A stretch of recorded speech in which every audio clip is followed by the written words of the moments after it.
আসসালামু আলাইকুম। আশা করি আপনারা সবাই ভালো আছেন। আমি আলহামদুলিল্লাহ অনেক ভালো আছি। তো আপনারা এতদিন তো কেকের ভিডিও দেখতে দেখতে হয়তো বা বোরিং হয়ে গিয়েছেন। তো আজকে চলে এসেছি নতুন একটি রেসিপি নিয়ে। রেসিপি বলবো না, আমি মেক করেছিলাম তো, তাই আর কি একটা ভিডিও নিয়েছিলাম। ভেবেছিলাম যে আপনাদের সাথে শেয়ার করব। তো এখন ভিডিওতে চলে আসি। না, আমি ফার্স্টে হচ্ছে গাজর কুচি করে নিয়েছি, তারপরে হচ্ছে পেঁয়াজগুলো কুচি করে নিচ্ছি।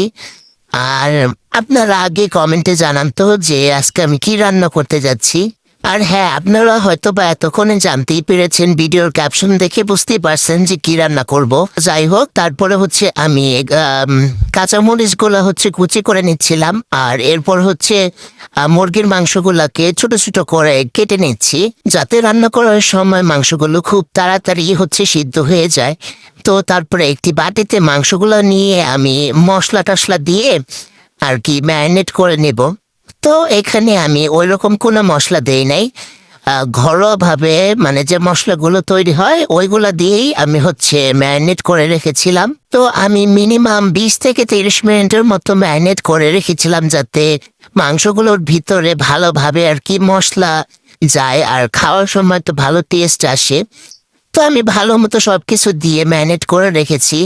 তারপরে চুলায় একটি কড়াই বসিয়ে তার মধ্যে তেল দিয়ে নিয়েছিলাম আর সামান্য পরিমাণ লবণ দিয়ে নিয়েছিলাম। কারণ আমি এখানে ডিম ভেজে নেব, যাতে ডিমগুলো কড়াইয়ের মধ্যে লেগে না যায়, তার জন্য আর কি আমি সামান্য পরিমাণ লবণ তেলের মধ্যে দিয়ে নিয়েছি। আর লবণ না দেওয়াতে আর কি কি হয় যে ডিম ভাজার সময় বা আমরা যখন মাছ ভাজি তখন কড়াই তো এগুলো লেগে যায় না। তো এই জন্য আর কি আমি দিই। আর ডিমের মধ্যে হচ্ছে হালকা একটু গোলমরিচ আর লবণ অ্যাড করে দিয়েছিলাম। তারপরে সেম কড়াইতে আমি তেল দিয়ে নিয়েছি, আর যে সবজিগুলো আমি কেটে রেখেছিলাম, যে পেঁয়াজ, কাঁচামরিচ, গাজর, এইগুলো হচ্ছে আমি এখানে একটু হালকা করে ভেজে নেব। আর গাজরটা হচ্ছে আমি অফ ক্যামেরাতে হালকা একটু সিদ্ধ করে নিয়েছিলাম, কারণ জানেনই যে গাজর খুব সহজে সিদ্ধ হতে চায় না, আর রান্নার সময় একটু শক্ত শক্ত থাকে। তা আমি আগে অফ ক্যামেরাতে মাংসগুলো ভেজে নিয়েছিলাম, সে মাংস আর ডিম হচ্ছে আমি একসাথে অ্যাড করে দেই। তো এরপর পেঁয়াজ কাঁচামরিচ অ্যাড করে দিয়েছি, আর এরপর হচ্ছে নুডলসগুলো আমি অ্যাড করে দেই।